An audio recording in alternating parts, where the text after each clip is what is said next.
Bonjour et bienvenue dans le journal du mercredi 25 mai sur TV Land, votre télévision locale. Nous vous proposons aujourd'hui de prendre la direction de Saint-Vincent de Tyrosse et de son exposition Mes Picturales. Puis nous rejoindrons la ville de Souston avec le 60e anniversaire de l'association Lusca de Tuns. Après un crochet par Saint-Laurent-de-Gosse pour une nouvelle étape du Festimé, nous reviendrons en terre soustonnaise pour le challenge départemental des photos. Viendra ensuite le moment d'ouvrir notre page sport avec les finales de la Coupe des Landes de basket et de football. Plus habituée à nous faire découvrir des artistes sur scène lors de ses rendez-vous des lundis de la culture, l'association tyrossaise Culture et vous a cette fois-ci décidé de servir de vitrine à deux artistes landais. Peinture et sculpture, à la fois locales et exotiques, ont donc pris d'assaut les murs de la mairie de Saint-Vincent de Tyrosse, et ce jusqu'à vendredi prochain. Nouvelle exposition à Saint-Vincent de Tyrosse. L'association Culture et vous a convié deux artistes locaux à présenter leurs œuvres artistiques.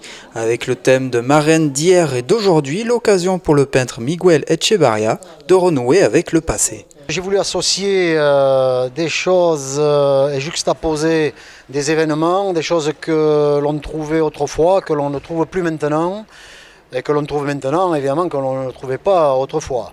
Voilà, par exemple, j'ai fait un tableau, j'ai peint la culture des asperges qui, il y a seulement 30 ans, ici dans le Maremme, n'existait pas. Voilà, donc c'est une culture qui, de nos jours, existe et puis qui est un revenu pour les agriculteurs, non négligeable. Il y a une toile qui retrace les labours, il y a derrière voilà, un jour de noces. Dans le Marancin ou dans le Maremne plutôt, il y a quelques années, ça date. C'est une toile qui peut représente le début du XXe, ça. Bon, ceci on ne voit plus ce genre de manifestation. Des paysages évidemment comme l'église Saint-Jour ou le pont de la Marquaise qui sont tout autant de symboles reliés au passé et que nous retrouvons toujours aujourd'hui. L'instant, voilà, toujours dans le temps, le passé, le présent. Le futur. Bien loin des traditions locales, le sculpteur Christian Carrère, quant à lui, propose des œuvres plutôt géométriques aux inspirations venues d'ailleurs. Je faisais des dessins et des sculptures dans le côté figuratif, très figuratif, très géométrique, très épuré. J'ai fait des recherches dans les ouvrages de la sculpture et parce que je voulais me situer et je voulais savoir pourquoi je fais ça. C'était mes dessins. Et je suis tombé, j'ai recherché dans les arts africains parce que j'avais tendance à faire des têtes africaines et des silhouettes humaines africaines. Et je suis tombé sur la Shona du Zimbabwe, près de l'Afrique du Sud. Et cette sculpture est exactement le symbole du Zimbabwe, la mère à l'enfant. C'est le symbole de la Shona. C'est un peuple Shona au Zimbabwe qui sculpte la pierre de son pays, la stéatite. L'autre thème, c'est la mère à l'enfant, le couple, la famille. C'est le thème de la Shona aussi. La Shona, c'est le thème, c'est la famille.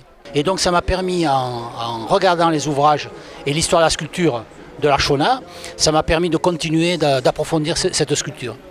Et c'est en musique avec le groupe Chanteona qu'a été lancée cette nouvelle édition de Mes Picturales.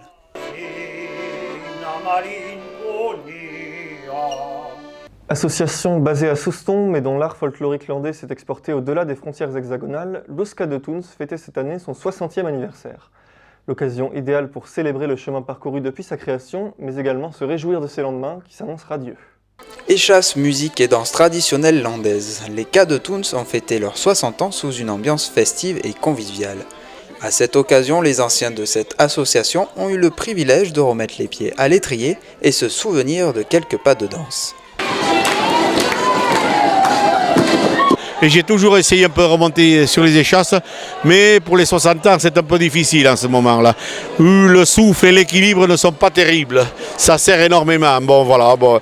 Une fois l'équilibre retrouvé, on commence à retrouver quelques pas de danse, mais c'est quand même difficile. Ce ne sont que des souvenirs inoubliables.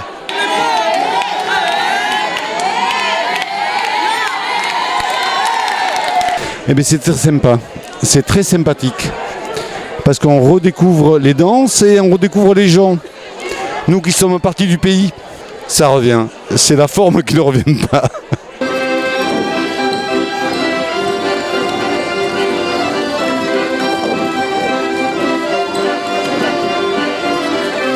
Un moment d'émotion pour le créateur fier de sa relève qui perpétue aujourd'hui le folklore landais à travers le monde. on perpétue la tradition par la danse, par les spectacles qu'on fait tout au long de l'année. Et puis quand derrière, il y a des plus petits qui rentrent après nous, ben, on est super contents. On voit que on prend le rôle des anciens un petit peu. Si ça continue encore comme ça des années et des années, ben, ça sera super. Et on sera là dans 60 ans. Et là aujourd'hui on fait les 60 ans, on sera encore là dans 10 ans, encore 10 ans. Et puis ça sera... J'espère qu'on sera à la place des plus anciens à table dans quelques années, ça sera super pour nous. Aujourd'hui,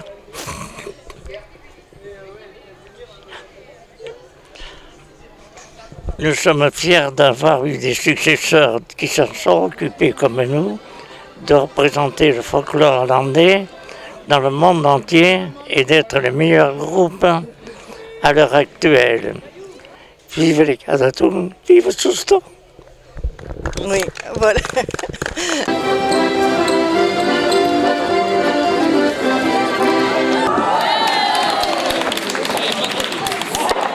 Fil rouge de notre mois de mai, le Festimé faisait étape le week-end dernier à Saint-Laurent-de-Gosse. Pour l'occasion, la lumière était mise sur un spectacle inclassable de la compagnie Dirk et Fien, mélange de cirque, de musique et de poésie.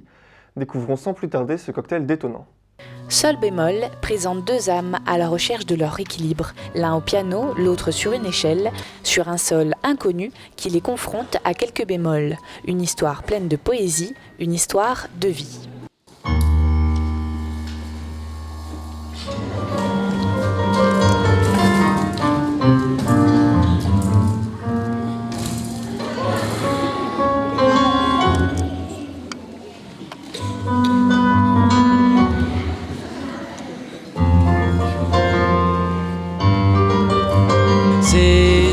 Nous, on écrit plutôt les poèmes qu'un livre. Donc, c'est pas une histoire vraiment, mais c'est un voyage.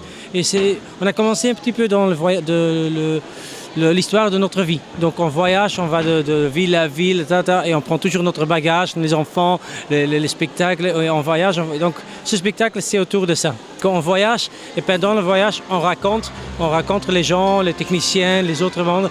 Et là, il y a les conflits, il y a les contacts entre eux.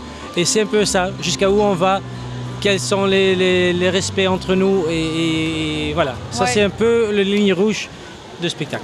En fait, on a travaillé 3 ans sur ce spectacle et au début, on a vraiment essayé d'avoir des grandes idées dedans, mais à la fin, il faut être honnête, on raconte notre vie et nous, avec quoi on parle, c'est pas la langue parce qu'on n'est pas des raconteurs, moi je suis musicienne, donc je raconte avec ma musique et dire que sa langue c'est le cirque.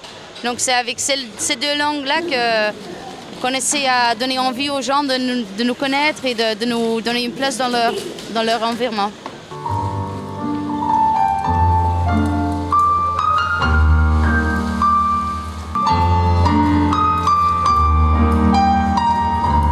Pour nous, si on a gagné, si tout le monde a une autre histoire.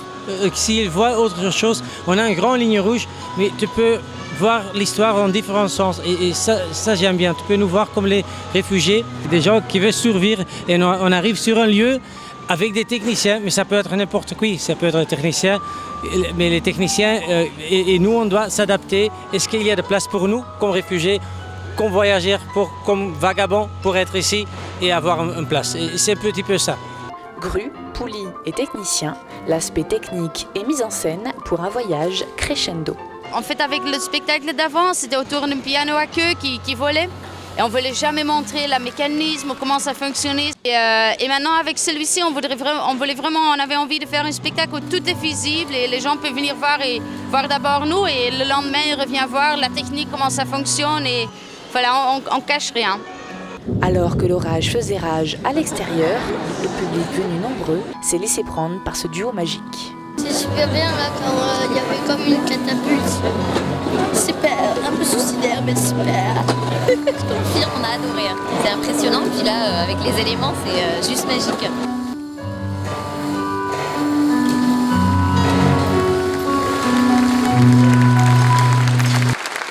Vainqueur l'an passé de cette même compétition, l'atelier photo de Soustons avait cette année la lourde charge d'organiser le challenge départemental du printemps dans les Landes. Un événement pour lequel 11 clubs landais avaient répondu à l'appel pour une compétition d'un niveau toujours plus élevé. Reflets, ombres et lumière, voici le thème lancé par le club organisateur Soustonnais en début d'année. Photos couleur et noir et blanc, l'espace Roger Hanin a mené le temps d'un week-end au voyage et à la poésie. L'an dernier, nous avons participé au challenge qui était donc organisé par le club Émile et Images de Castets. Et nous avons gagné le droit de l'organiser cette année. Et donc cette année, nous avons 10 clubs participants, ce qui est très très bien au niveau de la participation. 138 photos exposées, un concours pour le noir et blanc, un concours pour la couleur, le prix du jury et le prix de la mairie pour le club qui a le plus de notes, donc qui organisera l'année prochaine. Le public était donc invité à voter pour leur photo favorite, un choix pas évident. Oui, alors il y en a beaucoup. Moi j'aime beaucoup la cathédrale, j'aime beaucoup le reflet avec les statuettes. Bien sûr, j'aime beaucoup les 2 arbres là. Mais autrement, c'est vrai qu'il y en a tellement que c'est un peu difficile à choisir. C'est dur. Le prix du public et le prix du jury retombent à peu près dans les mêmes photos.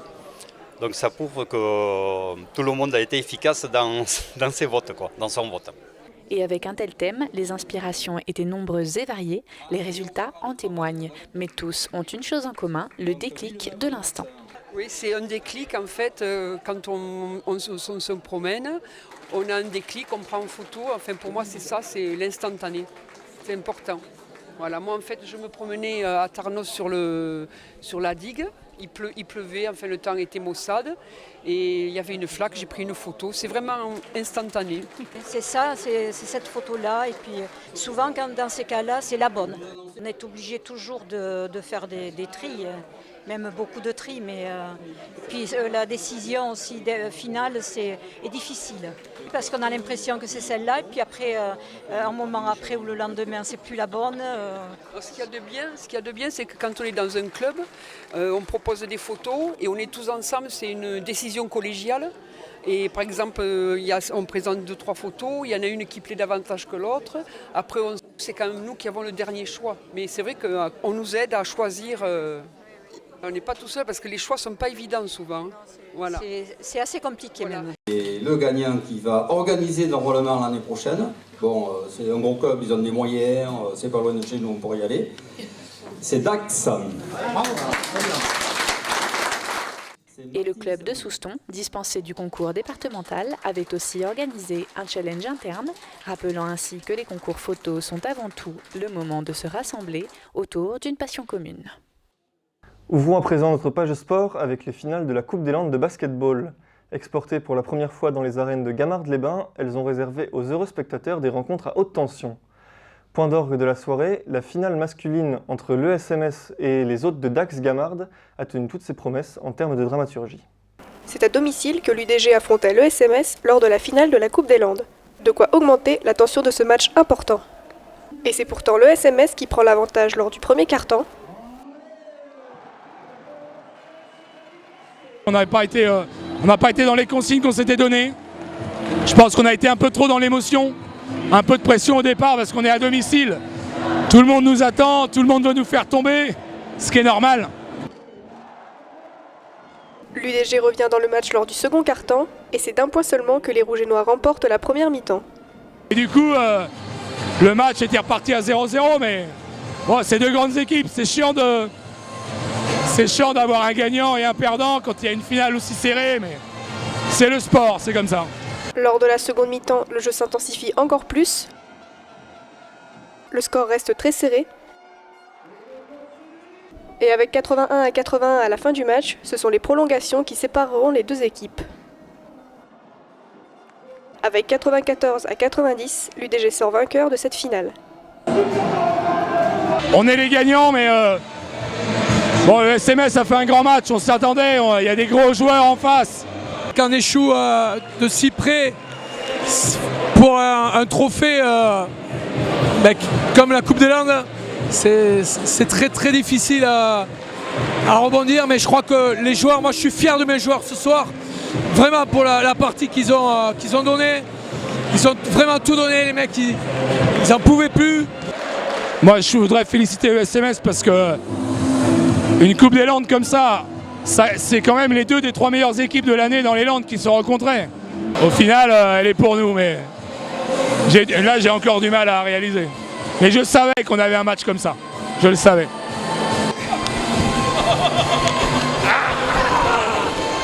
Rendez-vous ce week-end pour les demi-finales de la Coupe Sud-Ouest. Profitons du rebond pour passer du ballon orange au ballon blanc. Alors que la Coupe des Landes de basket rendait son verdict du côté de Gamard, son alter ego du foot n'était pas en reste, puisque se déroulaient également le week-end dernier les finales de toutes les catégories. Parmi elles, la finale des U18 mettant aux prises l'AS Pontonx à la J.A. Dax a réservé un scénario Hitchcockien qui a tenu en haleine tous les spectateurs. Retour en images. Les jeunes d'Aqua et Pontois ont disputé la finale de la Coupe des Landes de football. Ces moins de 18 se sont préparés à cette rencontre. Mes joueurs sont prêts, ils ont fait une bonne saison, ils se connaissent bien maintenant, ils vivent bien ensemble, donc on verra bien ce que ça donnera. Maintenant une finale c'est une finale, on verra comment cette équipe va rentrer dans son match. Est-ce que dans ce match ça va être dur pour nous le premier quart d'heure? Est-ce qu'on va avoir le ballon? On ne peut pas savoir, mais je pense que justement c'est un collectif et c'est une bande de copains. S'ils arrivent à être soudés, à s'encourager, c'est ça qui sera le plus important pour qu'ils fassent quelque chose de bien ensemble.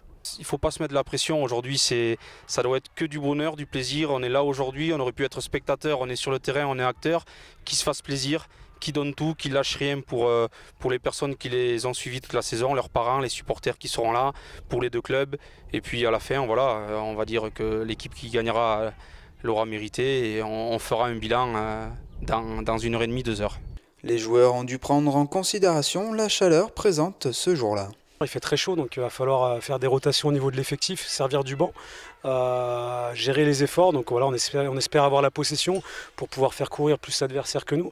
Après voilà, on essaie de leur faire mal sur les phases de transition, c'est un peu l'objectif à la récupération, sachant qu'avec la chaleur, il risque d'avoir des baisses de forme physique. Donc on va essayer à la récupération d'aller très vite vers l'avant, sinon de conserver le ballon pour essayer de les faire courir et puis essayer d'arriver à trouver l'espace d'équilibre pour finir, quoi.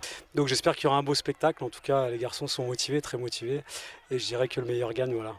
L'affrontement sportif entre ces deux équipes se conclut d'un seul but de Pontonx au début de la deuxième mi-temps. Encouragé par les supporters pendant 90 minutes, Dax égalise contre toute attente à la dernière seconde. Afin de les départager, des tirs au but s'ensuivent, des pénaltys réussis, d'autres arrêtés, un face-à-face très serré qui finalement se termine par la victoire des jeunes d'Aqua. Victoire, ouais, difficilement, mais victoire. On a donné tout ce qu'on avait jusqu'à la fin, jusqu'à la dernière seconde de ce match. Et voilà, on égalise et on gagne au pédo, super. Et voilà, tout le monde est content, on essaye de rendre heureux tout le club cette année. Et voilà, Coupe des Landes gagnée. Plus tôt dans la journée avait lieu la finale du challenge féminin à 7, une rencontre dans laquelle l'Entente Seignos Cap-Breton-Souston faisait figure d'épouvantail face à l'US Roquefort. Mais sur un match et qui plus est une finale, la logique a-t-elle été respectée? Résultat en images. La finale du challenge féminin à 7 opposait l'Entente Seignos Cap-Breton-Souston en rouge aux filles de Roquefort en bleu. Les Seigneuses, multiples tenantes de titre, étaient les grandes favorites face à une équipe tout juste promise en première série. Malgré cela, leur entraîneur restait sur ses gardes avant le début du match. C'est une journée spéciale avec une finale importante aujourd'hui contre une équipe de Roquefort qui en veut, d'accord. Donc on sait qu'on va avoir un gros match à faire, surtout en plus avec la chaleur. Pour la gagne aujourd'hui, ça va être l'état d'esprit. L'état d'esprit d'équipe qui va faire chaud, donc c'est jouer simple, pas faire d'efforts inutiles, jouer vraiment simple, le minimum de touches de balle possible, et normalement ça devrait le faire, et frapper devant le but. Voilà, la consigne du jour, c'était vraiment frapper. Si on frappe pas, on marque pas, quoi. Donc du coup, il faut frapper pour marquer. Côté Roquefort, la finale était plus un bonus, venu couronner une belle saison. On reste sur une série de 8-9 matchs sans défaite. Donc c'est devenu notre principal objectif, vu qu'en championnat, Seignos est largement devant nous. Donc aujourd'hui, on a bon espoir de ramener quelque chose. C'est la 3e ou 4e fois qu'on les rencontre, donc on les connaît. On a essayé de mettre quelque chose en place, on verra si ça marche. On va leur proposer un combat, je pense. On va leur proposer, on ne peut pas aller trop sur le côté technique du jeu parce qu'elles sont individuellement supérieures à nous. Donc on va leur proposer autre chose. Il va falloir qu'elles viennent nous la chercher, la coupe. La première période a été dominée par Seignos, mais les Roquefortaises réussissent à marquer et à tenir un score de 1 partout jusqu'à la pause. La chaleur a posé de gros problèmes aux joueuses qui ont semblé épuisées et pour qui les pauses boissons et la mi-temps ont été les bienvenues. Les deux équipes se méfiaient aussi de la pelouse synthétique, une surface inhabituelle pour elles. Les appuis sont pas les mêmes, donc voilà, c'est vrai que c'est une complication, on va dire un petit peu plus pour nous, c'est une complication, oui, mais bon après on va se forcer de jouer sur ce terrain. Hein. Des fois, on joue le dimanche sur des pelouses qui sont pas très belles. Là, aujourd'hui, c'est un luxe de jouer, c'est sûr, sur ça. Il n'y a pas un faux rebond, il n'y a rien, quoi. Donc, le seul inconvénient, c'est la chaleur. Voilà, il fait 2 fois plus chaud sur le terrain synthétique. Par la suite, les Rouges reprennent vite l'avantage, qu'elles vont tenir jusqu'au bout, malgré l'énergie déployée par leurs adversaires, qui n'ont pas réussi à se procurer d'occasions nettes.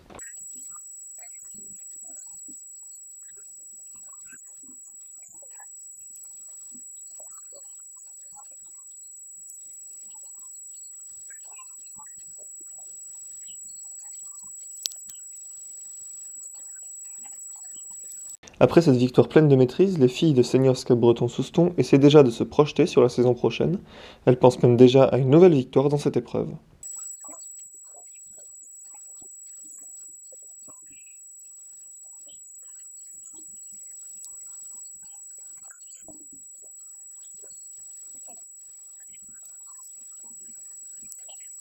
Voilà, cette édition est à présent terminée. Merci de nous avoir suivis. Rendez-vous le vendredi 27 mai pour un nouveau journal sur TV Land, votre télévision locale. Et d'ici là, je vous souhaite de passer une très bonne journée.